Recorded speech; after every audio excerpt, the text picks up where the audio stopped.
Bigfoot, Dogman, Jersey Devil, and others. Are they real? Figments of our imagination? Or the most cleverly disregarded reality of all time? Come into the cabin. Let's sit down and find out together. Hey guys, welcome back to the cabin. I'm Robbie. I'm Norman. I'm definitely Johnny. He's Johnny again. Ooh, intervention works. Yeah. Y'all. Y'all hurt my feels. Listen, Johnny, we love you, man. We just want you to have your identity. Bullies. We just want you to know who you are. Geez. I love it when we're here in the cabin. I miss being when I'm not here. Yep. It's definitely cozy in there. Yeah. It's nice and cozy in the cabin when it's all night, or it's all cold and dark outside. You need to get a fire going in there. Yeah. Yeah. I don't think fire department approve. Probably not. All right, Norm, what we got for us tonight? I talked to our friend D.A. Roberts, and I'm going to tell you, is originally the only thing I knew about Bigfoot was that there was one. That's what I've always thought. That Bigfoot was Bigfoot, the Wendigo was the Wendigo, Bottomless Snowman was the Bottomless Snowman, the Yeti was the Yeti, and the Skunk Ape was the Skunk Ape. Well, I got educated, you know. DA can do that to you. And there is He's good at educating. 13 variations of the Bigfoot creature. I'm not going to say primate, not going to say giant, not going to say humanoid, because it could be a combination of all three, or not. So we're going to talk about the variants tonight. Yeah. Yep, and he's been kind enough to send us this so we don't go off track with it and make up our own names. I don't think that's going to help. It might not, you know. We'll try. We'll So, try. Number one is the one that most everybody's probably familiar with, Exactly. the Patterson Gimlin type, which is The when most famous. when everybody thinks Bigfoot, this is probably the one they're going to think about, or the one that that's going to conjure the image up in their head. The famous video. The type 1. Yeah, the female walking across the creek bottom in Bluff Creek. Mm-hmm. You know, that's when somebody says Bigfoot. You know, This right, is the Johnny, image that's going to come to your that's- mind. That's usually the image that everybody conjures up. When you see the cleaned up image of Patty, she was kind of hot. All right, Margaret. If you like big women, yeah. Yeah, I ain't scared. peach preserves and Peach preserves and a weed whacker. weed whacker, or a hair trimmer. Or if they speak with a deep Russian accent. All right, I'm going to read what this says about the Patterson Gimlin type, All right. and we'll discuss it. The Patterson Gimlin type. This is a type seen in the famous Patterson Gimlin film. The first image most of us conjure when we hear the word Bigfoot, resembling a cross between some type of gorilla and a human, is powerfully built with thick legs, arms, and a chest. The head seems almost too small for the massive body, with a conical shape to it. It's known as a sagittal crest. Height range from 6 feet to 9 feet tall in some accounts. So that's the main, That's our typical Bigfoot that Yeah. we base everything off of. yeah, and I would think that's probably like 75% of the people who have an encounter and it's a nice, friendly encounter. I would think 75% of them is probably this type. I would say so. Yeah, maybe a little bit higher, but I would say that's because some of the other types, once we get into discuss them, those are not the friendly. Oh, Yeah, not the Harry and Henderson type. yeah, not. I would say Harry was definitely Patterson Gimlin type. Yeah, I would agree with that. Except I think he was more reddish than he was. Yeah, but That movie was based about Northern California or Oregon or somewhere yeah, in there. it was Midwest for sure. And Johnny and I've talked about this. I don't think there's especially with this type, I don't think there's a set color pattern because I think a lot of it depends on what area they're in. Yeah, what I they're, agree. If you got red oaks all the way around with those red oak leaves, you're probably gonna have them more with that reddish tint to them. But if they're Pacific Northwest up in Oregon, where there's a lot greener type stuff, you're probably going to have them with a darker brown, maybe grays, things like that. I don't think there's. I think it's. It depends on the region that they're in. The one that Johnny and I saw, I saw a lighter color, and I think you saw the darker color. No, I saw lighter. Or we each saw kind of a different shade of the color depending on which way it was turning. So I think it's a region that they're in, or whatever they have to blend in with. Region specific, whatever they have to blend in with. And you see that with tigers. Oh, yeah. You've got Bengal tigers, you've got Siberian tigers, you've got all these different breeds of tigers, and depending on what area they're in, their colors range from really bright orange to white with black stripes. And, it's just that's the thing in nature that grizzly bears and polar bears. I mean, it's Yep. Right. So. Johnny, you want to talk about number 2? Yeah, I think Johnny likes number 2. That's one of Johnny's favorites. I'm digging number 2. Okay. The wood booger type. These creatures appear more ape-like, primarily seen in the southern part of the U.S., but isolated reports come from all over the country. Although smaller than the Patterson Gimlin type, they seem to have an average height around 7 feet. Known to be more aggressive than the Patterson Gimlin type. They're very territorial and have been known to attack and kill livestock. Bestial and likely to use hostile bluff charges and outright attacks to drive people out of their territory. Use caution if you approach a woodburger. Now, this is the cool thing. My sister lives in East Texas, right outside of Tyler. The Sam Houston National Forest butts right up to where she lives. And if you've been listening to Coonbo and them, they've spent a lot of time in East Texas. And those are the aggressive ones. Yep. Really? As soon as the sun goes down, they come out of the woods to get you out of the woods. Logs, big rocks, all kind of stuff. Property destruction, you're leaving. Well, you hear a lot of stories back from the old timers, for lack of a better term. That's a term that you hear a lot of them say. I think I've even heard my great grandfather talk about. Now, they didn't necessarily use wood booger, but I've heard them boogers are out there in the woods and things like that. So it's, like you said, isolated reports all over. Out in 6 Mile, we got a road named after them. Yep, Booger Branch. Booger Branch Road. Is that that's what the road was named after? Yeah. That's the story. I know a man that grew up on that road. I don't and know he's that- probably in his 60s. I don't know that the South Carolina Department of Transportation would admit that's why it's named that, but that's the story that I've heard, is that's why it was named that. And there's a lot of sightings around here. Oh, yeah. My sighting that I had, obviously we didn't report it when it came up to that big website that we're not going to talk about, but there is a sighting on that website that coincides time frame and everything with my sighting in 1981. Probably within 6-7 miles from where my sighting was, there was another one that was reported to that website. And that's just a stroll then, because it's concerned their stride and how fast they can Yeah, move. and we talked about this on the show the other night. A big predator like this is going to have probably a couple hundred square miles in their territory. They're not going to stay in one little small area. Something that size, especially if there's a family unit. Right. 5, 6 of them, a couple, Couple 1,000 hundred pound, miles is just a couple it's nothing 1,000-pound animals are going to have to move around. Right. Gators will move 30 to 40 miles in their life. Well, mountain lions have about a 250 mile, Yeah. 250 square mile home range. So if you think you're talking about 200 to 250 pound mountain lion, it's got that kind of range. What kind of range could something like that have? Right.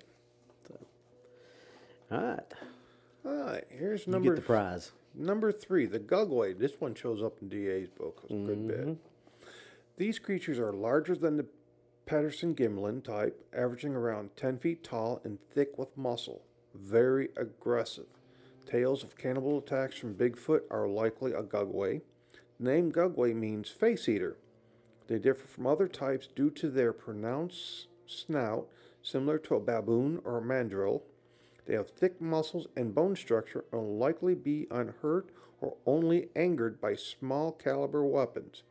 They tend to be located in the mountains but have been seen in other locations.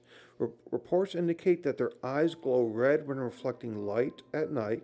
Some consider this creature to be more of a dog man due to the snout, but I disagree. I think it's more like a mandrill, but still a massive primate type creature. Extreme caution should be exercised if encountered. Yeah. Now, just like I said with the Patterson Gimlin, I would say probably 90% of the, well, maybe not 90, let's go 85% of the really, really bad ones. And I'm not talking about just the aggressive ones like you were talking about with the wood boogers, Johnny. I'm talking about the really bad, I was scared to death and I'm lucky I made it out alive. It's a Gugwe. Yeah. Gugwe or one of the other ones we're going to hit on this list. DA and I talked and said if somebody was going to play around with genetics, okay, I would take a gorilla DNA and the baboon or mandrill and mixed it together. This is what I would have got because baboons and mandrills, especially mandrills, will attack man. Very aggressive. Yes, and I think this is not.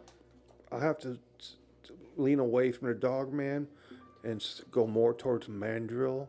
Oh yeah, we've talked about that before. That a lot of the Gugwe sightings that people say it's just or some dogman sightings are misidentified Gugwe sightings.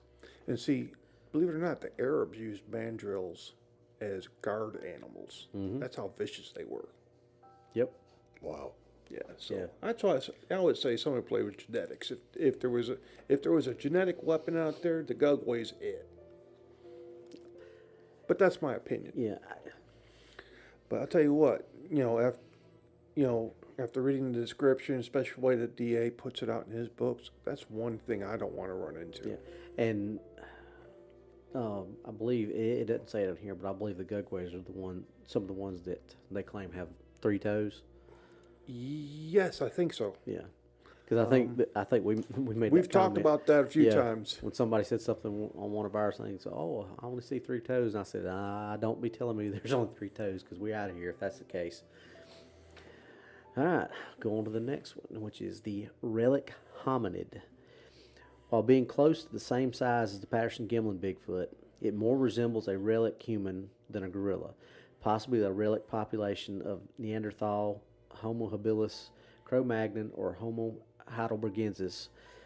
Behavior seems to be more in line with the Patterson Gimlin type. They tend to avoid humans if possible. Known to be tool users and may hunt. I would say may hunt in clans or groups. Yeah, it's kind of cut off right there, but I would say that's probably what it is. I would say, if we're using examples from DA's books, if anybody out there has followed along with the books, this would probably be more like what they encountered in Oklahoma, the ones that were using the bows and the spears in the first Wild Hunt book. Well, I would say maybe some of that stuff, probably a mixture between the relic hominid and one of the other ones that we're going to speak about. You know who the relic hominid reminds me of? Is the Southwest Indian tribes had this story of red-haired giants. Mm-hmm. That was the Hopis. The Hopi, that's it. Yep. I couldn't remember the Indian tribe. And they were like 15 feet tall. They were tool users. They pushed them into a cave and lit a fire. Lit a fire and killed them. This is what that reminds me of because they were humanoid or giants per se.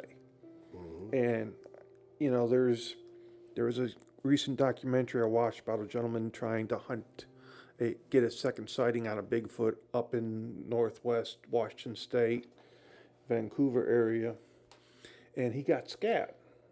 And he was very said, I got it, I got the proof, saying this is the primate, it's primate.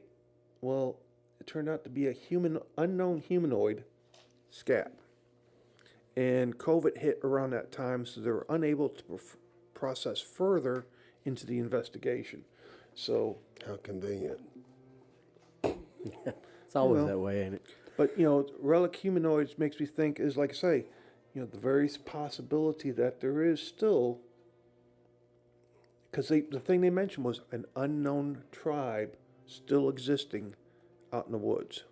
Well, I've been reading recently a whole bunch of stuff about relic humanoids up here around Cades Cove area. A deep history of that.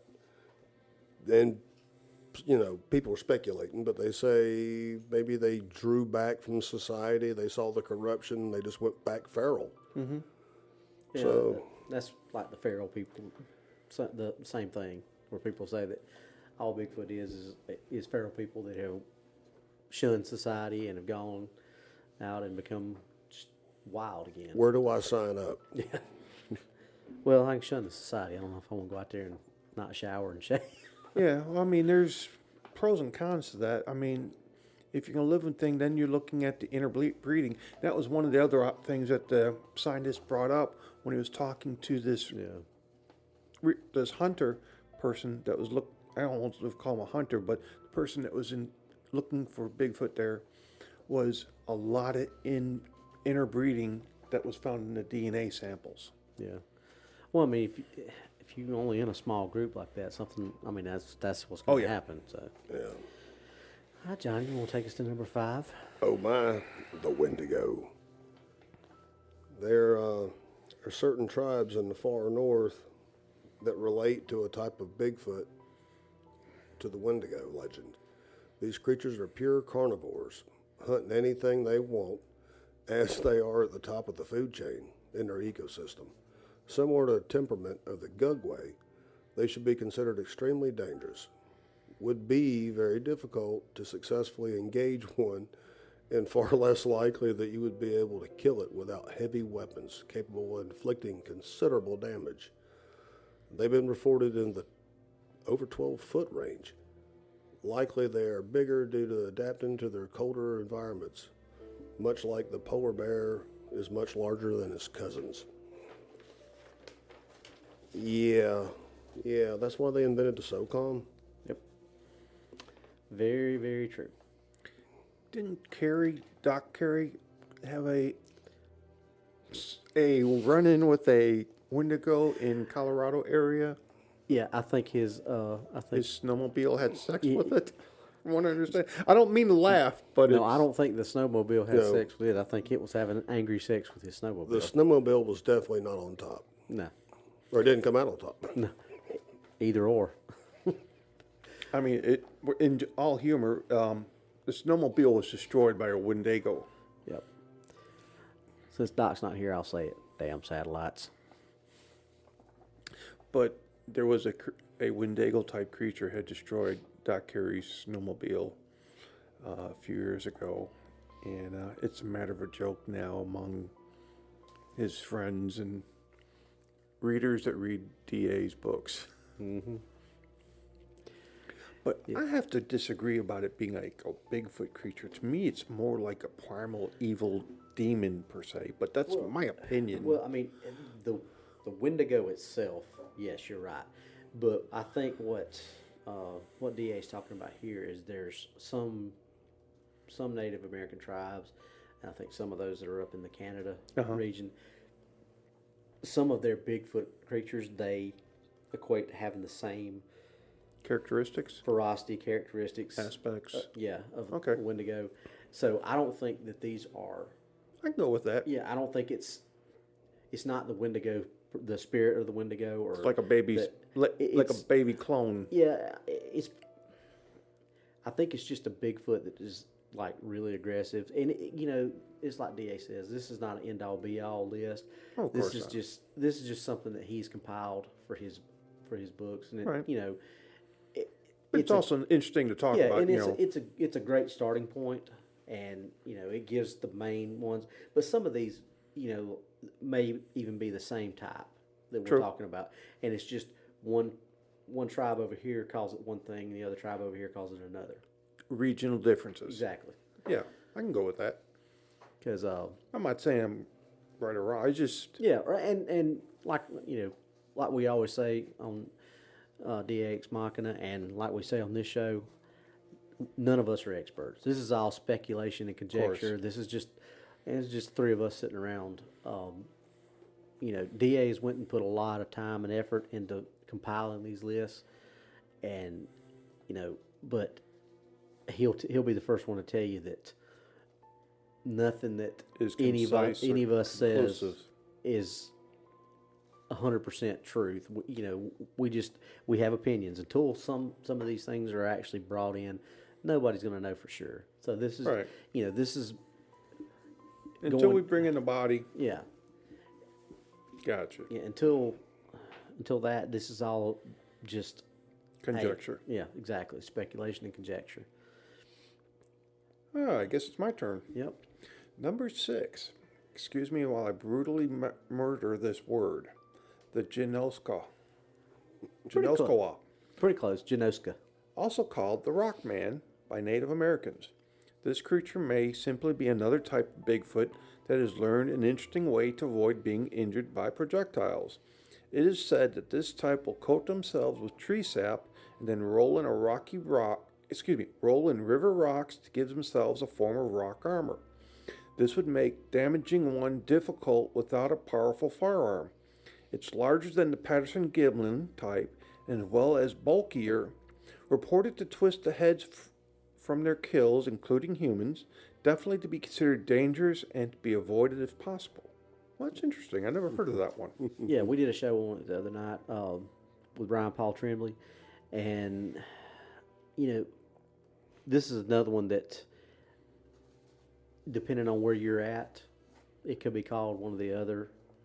It's an interesting survival trait. And I paused to even bring this show up, but the show, because we brought it up on the other show, and Johnny, you and I have talked about this show. We know this is nothing but pure entertainment, but you know what I'm talking about, mountain monsters. Because I asked Ryan this question, and I said, Ryan, just out of curiosity, I got to know, is that show, when they had the one called the Stonish Giant, I said, did they loosely base this off the Jinoska? He said, yep. Because supposedly that was one that you couldn't shoot and kill, but somebody killed it on the show, so whatever. But I've never seen 5 seconds of that show. don't waste your time. That's just like all these shows. It's strictly for entertainment, and a lot of times it's not even entertaining. But it makes, if you've got another hostile type of, say, clan of Bigfoot, and let's say they're tool users or something, this would make sense for maybe Bigfoot to use as a form of body armor. See this, and I don't remember the name of the tribe that had the problem with this one, because this is Ryan's area. He's the man when it comes to these.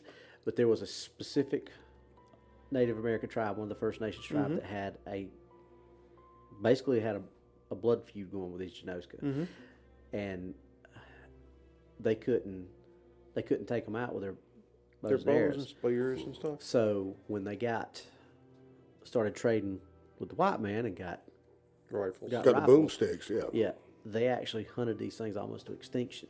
Wow. So because these things would go in there, and they're not the PG type. They're not the Patterson Gimlin type. These are like Gugwe's on steroids because they're bigger, they're probably stronger, and the fact that they're Apparently smarter. yeah. That would But they would go into these villages and just pretty much destroy and annihilate everybody. I've read a few legends and stories of, I'm gonna call them regular giants that had stone-like skin, and this may be related to the story there.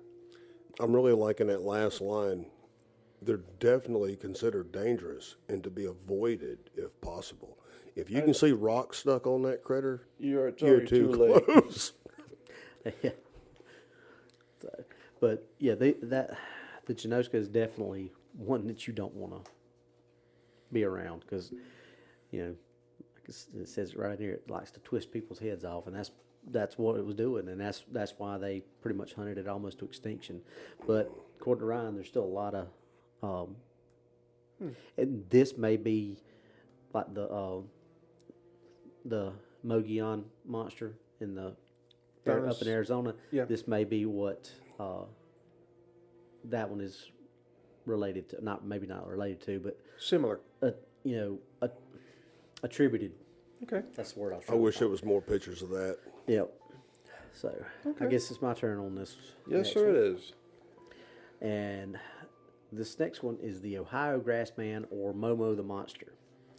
And there's some speculation if this is two separate things or that Momo, which is very famous in that area of Ohio, are two different ones, but a lot of times they're mentioned in the same breath. Like he says, he mentions these two together just for completeness' sake. Honestly, he thinks they're either populations of Patterson Gimlin or the relic hominid type.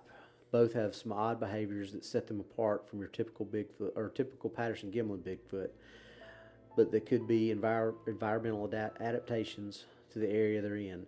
Most physical descriptions of these two types are very close to the description of the Patterson Gimlin type. And see, that goes back to what we were talking about earlier. Mm-hmm.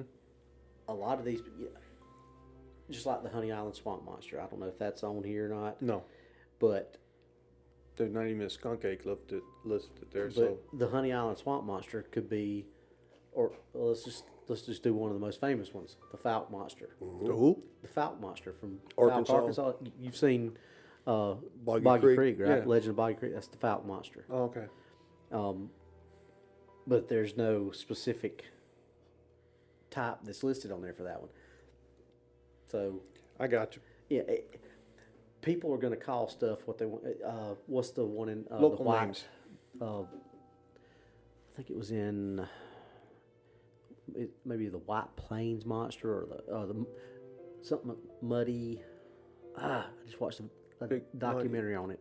Big Bunny? Big Muddy. Yes, it's supposed to be a white Cool. Bigfoot, and there's actually a documentary on it. It's pretty good little documentary. I can't remember the name of it though. Send me a link. I'll check it when I get home and I'll send it to you. But anyway, there's not listed a specific type for this. It's a Bigfoot type monster. So Bigfoot is a catch-all. You know, we all know the story. All three of us know the story of how Bigfoot came to be. You know, guy takes the pictures up at the logging camp of the big feet, and the reporter says, Bigfoot terrorizes logging camp. Well, the name stuck. Mm-hmm. So, Yeah. you know, people are going to call these things what they want to Well, call flying saucers got their name because they were talking about pie pans. When you throw a pie pan, that's how it looks. So, boom, flying saucer. It's Yeah. been that ever since. Yeah. And just like, let's use the term werewolf, okay? That is a very broad term Right. because, But it's from one region. but just a specific werewolf, there is not there's Wolfman, there's the full wolf that is somebody who's turned into a full, like the movie that Jack Nicholson was in. You know, he started out as a wolf man, and then he finally ended up as a full wolf. Then you've got the type like you would see in Silver Bullet or the TV show Werewolf. Where they come and go. Yeah. So just because we say something is a Momo or a Ohio Grassman, that doesn't mean that it's not a Genoska or one of these other types that we read. It's just that region has given it a name. And the Ohio Grassman, if I'm not mistaken, was given that because it really hung out in those grassy plains that Ohio had, and that's why it was called the Ohio Grassman. Right. But that doesn't mean that that's the specific type of Bigfoot that it is. So, all that being said, Johnny, you want to take us to number 8? Okay. Well, here we go with something I surely can't pronounce. It's in Scottish. Scottish. It's Gaelic. Gaelic. It's, That's Irish. well, A little bit of both. Okay, Scottish. I apologize. and yeah, because I was trying to Google how to pronounce this, But Amphir Leathmore, All right. translating to the Big Gray Man. We'll go with the big gray man then. I think we'll stick with that. My other second language.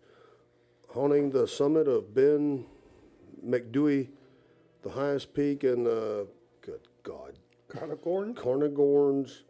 It reports to go back more than a century. Although there are many accounts of the creature, few have actually seen it. It tends to come with the fog, and most report hearing the crunching of gravel that follows them. It's reported as being over 10 feet tall with dark skin and hair, long arms, and broad shoulders. Most evidence consists of photos of prints and eyewitness accounts. Most notable sighting was reported by a noted hiker, professor, and a member of the Royal Geographical Society, J. Norman Colley, in 1925.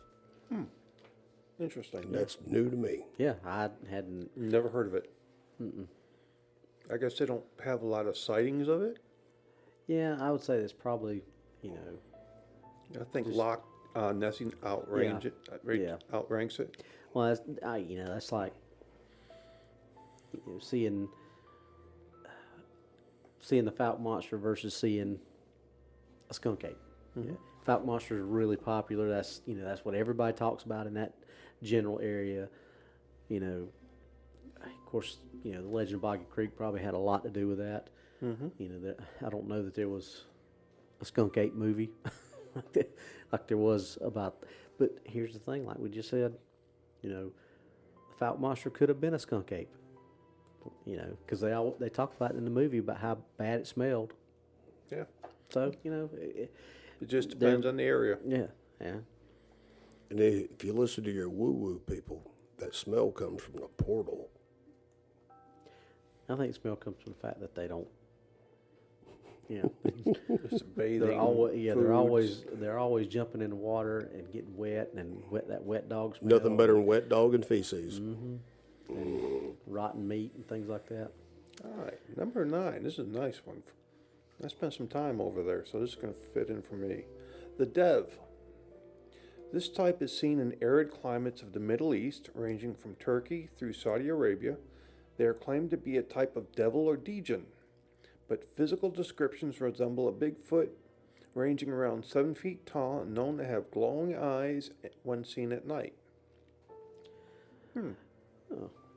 Well, the jinn is what we would normally call a demon. Well, a demon, but most people call it a genie. Genie, yeah. That's where genie come from, was the jinn.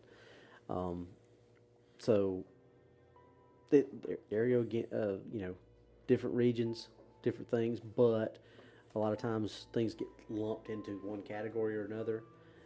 But still, the strange thing is when you start looking at the descriptions. There's some similarity. Even though it says a devil or a jinn, and all this stuff, the description still resembles a Bigfoot creature. Well, if I can go for reason I'd probably say devil or jinn would be because their religious background. Yeah. Because Muhammad and a creature from the night would be considered a devil or a djinn or a jinn, because that was what it was like saying, if you misbehave, the boogeyman's going to come and get you. Mm-hmm. And that was the same thing over there. I spent 6 months over there as a peacekeeper in the Sinai Desert. So, we had to learn a little bit of this and that, and all I seen was sand for 6 months. Well, they had to get us. They had over in the Middle East. They also had, I didn't see it on the list, the Brahmana. Yeah, that was. Never heard of that one. No, yeah, you have. You just don't know it. Remember the book or the little short story that Cam read. Cam did it, I didn't hear it. It was the first time that you actually heard about Grey Eagle. That's what it was. When he was in Afghanistan. Oh, yeah. They grabbed I read that that story. They grabbed the Brahmana. rocks. Okay. They grabbed the stones. The brown diamonds. diamonds. That was okay. they were fighting the Brahmano that night In or that Afghanistan. time. Yes. And then I went back and I did deeper, like, is there anything behind the story, which there always is, and there's all kind of stuff about the Brahmana. Well, They would probably fall into this number 9, yeah. the dev. Yeah. Well, that's Yeah. one thing about DA. If he puts it in his book, before he puts it in there, there's fact behind it in some way, shape, or form. Yeah, it's all, and all this stuff has got some little grain of truth behind it. So, number 10, the Alma or Almasty, and this one, this one's going to be kind of probably a mixture of number 12. Okay. Also, when we get to that one. All right. But inhabiting the Caucasus Mountains, the Pamir Mountains of Central Asia and Western Mongolia, you see why it might be part of number, Mm-hmm. because of a certain thing that's being worked on right now. Yeah. What was that? Western Mongolia reported to have a flat face like a human and walking on 2 legs with thick black fur. Entire villages have moved to get away from these creatures. The name means wild man, and the creature is described like a primitive human. They range from 5 to 6.5 feet tall. One creature was allegedly captured and domesticated, named Zana. She allegedly had several offspring with men of the village. Never heard that one. Oh, yeah. I've heard that one. Yeah. I mean, the story about the domestication. There Yeah, was I've there heard that was too, yeah. actually some crude photos. I Really? think. Yeah, It was back in the 20s or 30s, or it's been a while.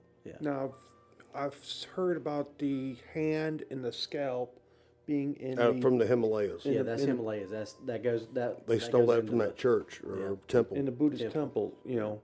That goes back or goes Number to the 12, Number okay. 12, but the Almasty or the Alma, whatever you want to call it, I think a lot of that's tied because that's all generally the same area. So it could be like a relic human hominoid then.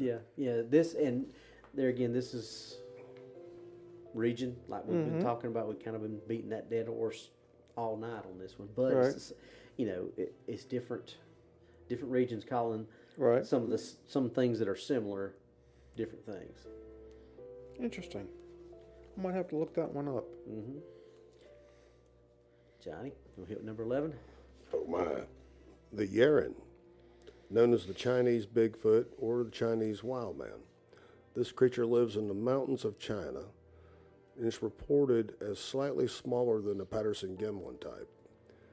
It is nonetheless feared by the local population. Sightings date back centuries and continue to this day. Now I've heard that name used before. Yep. Well, there's lots of documents. I think There's- Josh Gates, excuse me. Yeah. Josh Gates did one of his. He did. What was the original show he did? I know he's done. Destination? Destination Destination. Truth. Yeah. He did a show on the Yeren. He did one on the Yeren, and he did one on the what's the one in In Vietnam? Vietnam. Yeah, The Rocky. Agram Ping Deck. Yeah, Orang Pendak. Yeah. Yeah, that's it. Both of those bore me. The Asians, they don't have exciting stories like we do. Their stories are boring. It's like Boogeyman Come, We Move. We got like good murder mysteries and stuff with ours. Yeah. Boogeyman came, ripped arm off, tore head off. Yeah, we leave. Then we left. We go bye-bye. Yeah. Running, screaming in the middle of the night. Yes, that makes a better story. Okay, I get number 12 then. Yes, you got number 12. The Yeti, also known as the abominable snowman, not from probably the same one you see in Rudolph the Reindeer. Yeah, that was Bumble. Bumble. Missing a tooth. Bumble's bounce. This creature seems more ape-like than even the Patterson Gimlin type. Photos of prints show a more ape-like print with a large divergent toe, reported to be dangerous and to carry off livestock. Yep. There's like we were talking originally when I talked about the Alma, there is a hand and a scalp in a Buddhist temple located on one of the highest mountain peaks The Himalayas. Yep. in the Himalayas. Forrest Tucker did a movie in the 1950s or 60s. I think it was called The Yeti. Mm-hmm. Black and white. Yep. It was. I've seen that movie. It's an interesting flick. That was actually based on Sir Edmund Hillary. Yes. And his Really? because Sir Edmund Hillary was the one who coined the phrase Yeti. Yeah. It Now- was. I remember Now- from the encyclopedias watching that trackway. Yep. And he's the one. Him and his team was the one that discovered that. And the way they did the movie, it made you think that the Yeti and the Buddhist monks were one and the same at the end of the movie. I'll have to watch this. But Yeah, a good movie. That's what lended a lot of credence to this The movie. myth. Well, not the movie, but because it was Sir Edmund Hillary that found this. And he was very, very, Very well known respected, and yeah. very well respected. And it's kind of revered in a way too by a lot of the people, especially the monks, because they treat it as like a brother in a sense. Yeah, kind of a spiritual, Yeah. holy brother. Yeah. Yeah. You know, even through if it does steal its livestock, their livestock, it's still treated with reverence. Yes. That's the word I want to use, reverence. And you don't hear a lot of horrible stories about Yeti per se now, like compared like sometimes we hear about the Bigfoots here in the U.S. I've never heard a spooky Yeti story. It's always just been like, ooh, something creepy walked this way. Ooh, I saw a shadow or a silhouette on this ridge. I've heard some creepy Yeti stories, like the girl that claimed that she was abducted by the Yeti and held in a cave for a couple of days while her family Had her baby? Yeah. Well, I don't know if that part came out. It probably did. I don't know. But I've heard a few sketchy Okay. Yeti stories. Yeah, now we got one from down under. Yep. For my boy Tombstone, the Australian version of Bigfoot is known as the Yowie. I'm not going to do that the whole time, but just for Tombstone. It's known to be aggressive and dangerous when encountered. Seems more animalistic than the Patterson Gimlin type and is known to carry off livestock and considered very dangerous. See, there we go again with carrying off livestock. We've got that. That's come up in several of them. So maybe like our Gugwe. yeah. Critters got to eat. Yeah, gotta eat. And just on a side note, I'm gonna list the ones that he said were not mentioned: the mountain giants, the devil monkeys, which we've had a discussion about that, and he thinks these packs of devil monkeys, and I tend to agree with this, could be juvenile Gugwe, because they're described as like small baboon type Yeah. creatures. So this could be, I could go with that. yeah, pugwuggies or What is a pugwudgies. Pukwudgie? That's the little bitty things. Yeah. Like gremlins? No, they're Little like small ape-like Brownies? creatures. Oh, okay. sort of. And the little people, which is probably what you're talking about now. Okay. While definitely cryptids, I don't consider them Bigfoot creatures, but a different cryptid entirely. So we can cover them on another show, which, like I said, this is all DA's research. It breaks my We just- heart that a skunk ape wasn't, one of the top 5. Well, I don't think these are put together in any particular order other than just, I know how you feel. But your wood boogers were on there, Johnny. So Oh, yeah. you got to feel good that your wood I boogers. feel warm and fuzzy. Yeah, there you mostly. go. All right. Well, that was a good show, guys. That was a good topic. I mean, it was. I enjoyed actually getting into this one. Yeah. Talking about it. I was, passing around a little bit and throwing a little humor even. But it was an interesting topic because, like I say, when I first knew about Bigfoot, I always thought about, like I brought in like Bigfoot, Abominable Snowman, Yeti. That was skunk ape. And then meeting DA and then learning a little bit more, it brought my head. And so hopefully this same information will bring in a new listener or even a current listener, will expand their horizon a little bit, maybe give them a little more information on the subject itself that maybe they didn't know something, or it's like, hey, yeah, I've heard of this story, or there was a story that someone told me about this, and hey, if you've heard a story similar to one of these topics that we talked about tonight, please reach out, share it with us. We'd love to hear it. Yeah. You know where to find us on Facebook. Definitely. Yeah. And you can get us on, if you want to send us an email, what's really out there 2022@gmail.com. That's a way to get in touch with us. You can also, if you're watching the videos on YouTube, you can leave a comment and I believe that goes to, I know it goes to Norman, goes to me. I think it goes to Tyler, our tech guy, as well. So there's ways to get in touch with us if you got something you want us to look into. And Johnny does smoke signals.